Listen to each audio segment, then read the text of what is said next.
नमस्कार, मी doctor Sachin Hire, purple lotus Ayurved clinic, Sangameshwar, Malegaon इथून आपलं सहर्ष स्वागत करीत आहे.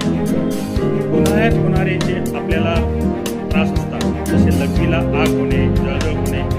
लघवी वारंवार होणे, यासाठी आपल्या घरगुती आयुर्वेद औषधं आपण काय वापरू शकतो याविषयी आपण माहिती